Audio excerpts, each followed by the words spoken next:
dia, Carmen, bom dia, Wagner, bom dia a todos os delegados e delegadas ao 16ª Plenária Nacional da CUT.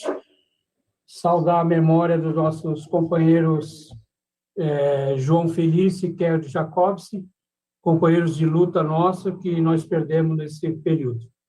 Bom, companheirada, eu queria iniciar a fala em nome da CUT Independente de Luta, colocando centralmente a discussão e a situação do nosso povo. A situação do nosso povo é dramática. A situação do povo brasileiro é dramática. O nosso povo desempregado, 14 milhões de desempregados, os desalentados, a gente numa situação de ataque fundamental para cima da classe trabalhadora e a gente numa situação de enfrentamento com o governo Bolsonaro.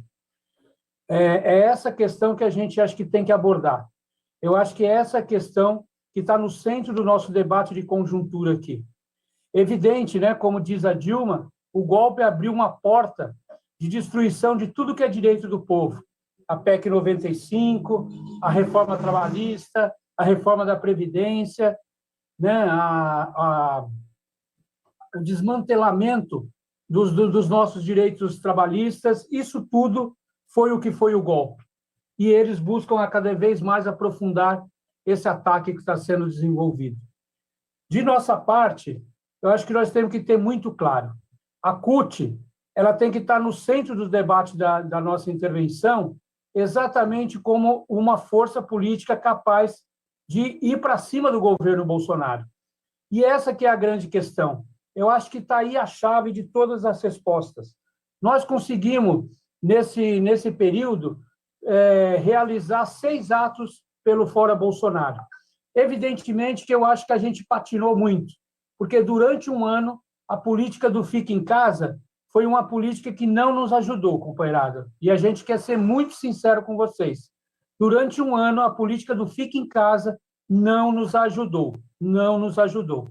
E aí, quando a gente começou a realizar atividades com todos os cuidados, e eu classifico aqui como o início dessas jornadas de rua, que foi o 1º de maio, isso foi o 1º de maio de 2021, quando, infelizmente, no palanque virtual tinha Fernando Henrique Cardoso, tinha Baleia Rossi, inimigos da classe trabalhadora. E nós dissemos, estava errado aquilo ali.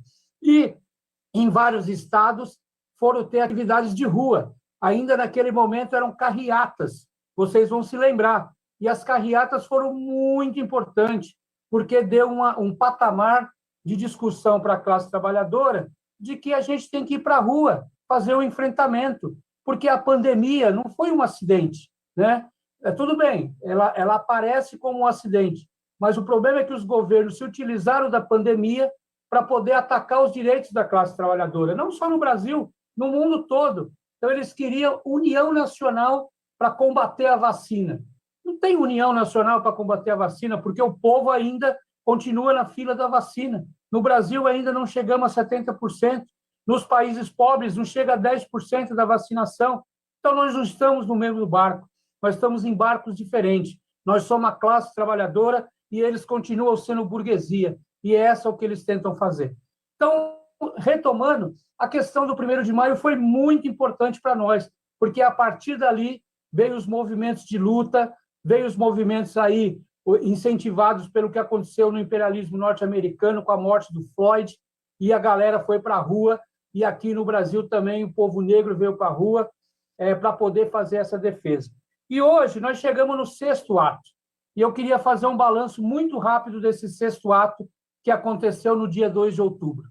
Foi certo a gente realizar no dia 7 de setembro, enfrentando os bolsonaristas na rua, porque tinha gente que queria cancelar o ato, e nós mantivemos no 7 de setembro. E o 2 de outubro foi acertado? Foi. Mas vamos lá, companheirada, foi o menor dos atos. Teve muitos atos bons em Fortaleza, Recife, Belo Horizonte e Curitiba.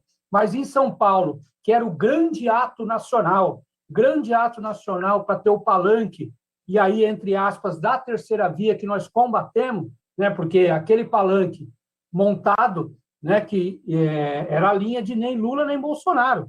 O Ciro Gomes vai lá para poder ainda fazer bravata, fazer ainda sinalzinho de que o PT rouba, que o PT está implicado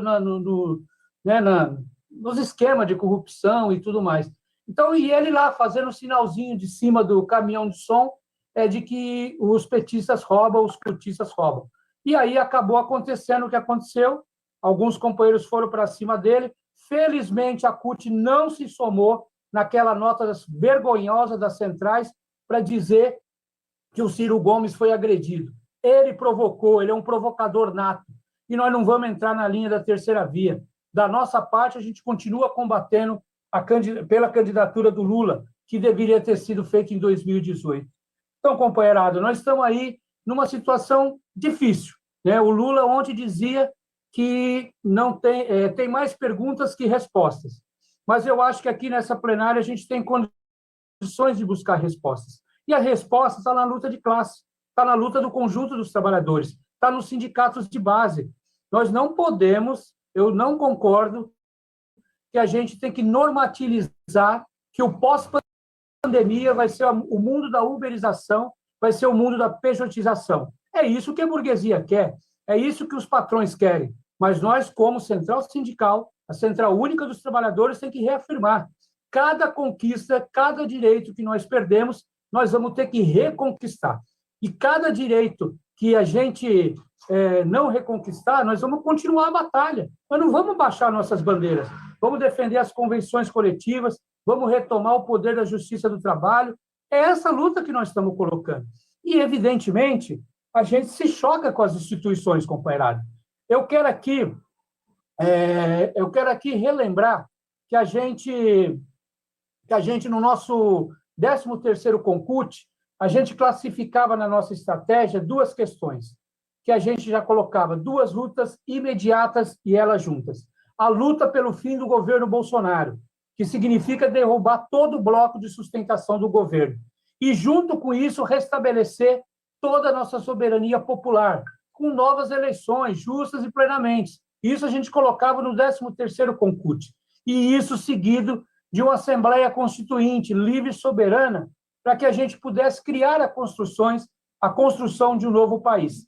É lógico, a Constituinte, nesse momento, ela não está na ordem do dia, eu concordo, mas o que está na ordem do dia é a gente pôr abaixo essas instituições. O Poder Judiciário, que se acomodou diante do Bolsonaro, o Congresso Nacional, que está na mão do Lira e que está na mão do Centrão, não vai colocar o impeachment para votar, gente. A gente precisa ter clareza disso. Então, a gente tem que chamar a nossa mobilização, ir para a rua com as nossas mobilizações, para que a gente possa, de fato, enfrentar o governo Bolsonaro. E, na perspectiva, a construção de uma Constituinte, que eu acho que, nesse caso, seria de bom grado estar nas nossas resoluções de conjuntura, que é um arcabouço que a gente construiu no 13º Concute.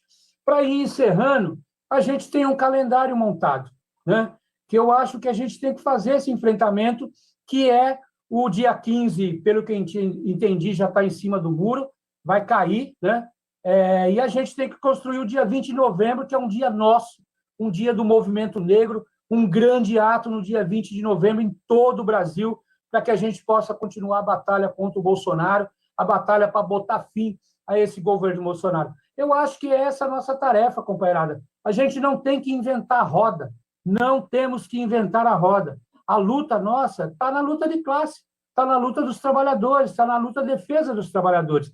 E não podemos nos iludir com o governo, né, que vira e mexe, fica apontando sinais.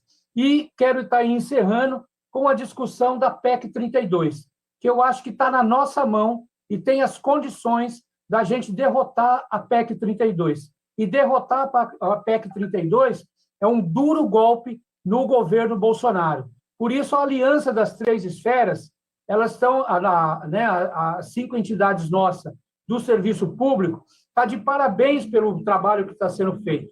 E a gente tem que continuar. E a gente quer o apoio de toda a Central Única dos Trabalhadores para a gente derrotar a PEC 32 e, evidentemente, derrotar a política de privatizações, a política de fome, ter o auxílio emergencial de R$ 600 ou de um salário mínimo, que é o que a gente briga, a gente continuar a batalha para vacina para todo mundo e reafirmar: a CUT é uma central única dos trabalhadores. Ela une o sindicato do campo e da cidade, do setor público e do privado, para a gente continuar as batalhas. Essa é a nossa luta e é o recado que a CUT Independente de Luta coloca. A CUT, ela é o centro do combate político na conjuntura e a gente tem que ser exatamente essa referência, companheirada. Eu agradeço, então, está encerrando meus 10 minutos, mas a gente está para o debate, para construir a CUT e reafirmar a CUT como uma central sindical independente de luta para enfrentar a conjuntura, enfrentar o governo Bolsonaro e pôr abaixo esse governo. Fim do governo Bolsonaro, fim do governo dos generais.